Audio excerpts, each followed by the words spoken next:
One of the more interesting purple states in the 21st century, Iowa. This week's battleground on Emerson College Polling Weekly. Professor Kimball, start with the gubernatorial e-poll. So we took a look here at the governor's race and the congressional 4 districts in Iowa. And what we have in the governor's race is challenger Fred Hubbell at 36% and the incumbent governor who was appointed, Kim Reynolds, at 31%. 7% were planning to vote for someone else and 26% were undecided. What's interesting in this race is that Hubbell has a stronger favorability or stronger popularity in the state, 43% favorable to 22% unfavorable, while Reynolds is a bit more polarizing with a 36% favorable and 37% unfavorable rating. All right, you've got the congressional races this week, but before we do get to the congressional races, need to tell Emerson Polling supporters that they can further support Emerson Polling by supporting our sponsor, Vistaprint.com, and use that code ECPP. Emerson Polling e-polls, they're an instrumental resource to maintaining an informed electorate, and we know what Aristotle in his Politics said of an informed electorate in a democracy.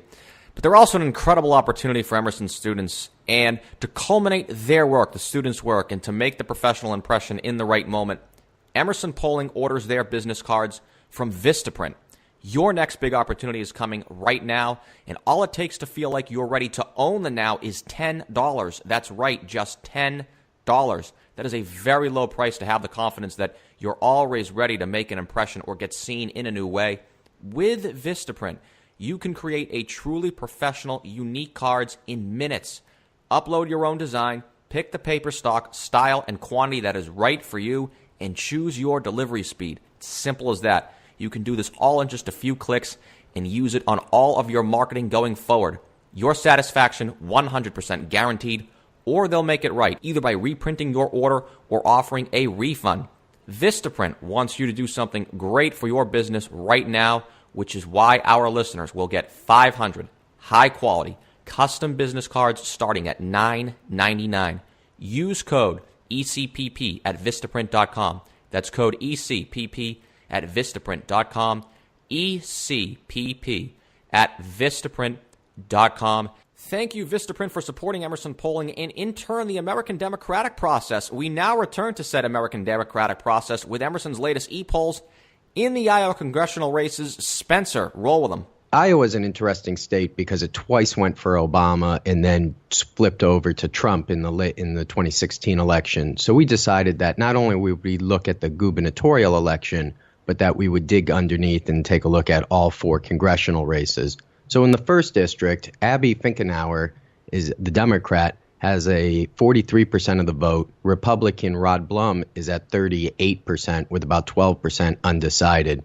So that would be a potential upset for the Democrats in a seat that they've been looking to take. I think Obama won that district by double digits. Trump won it by just a few points. In the 2nd district, Representative Dave Loebsack has a pretty big lead of 24 points, 45-21 over his Republican opponent, Christopher Peters. The 3rd district, David Young, the Republican, has 47%. Cindy Axne was at 31%. This was a district we expected to see a tighter race, so we'll be looking forward to looking at this again later, closer to the election. And then in the 4th district, Steve King, Representative Steve King, the Republican, has a 10-point lead, 41-31 over J.D. Shelton.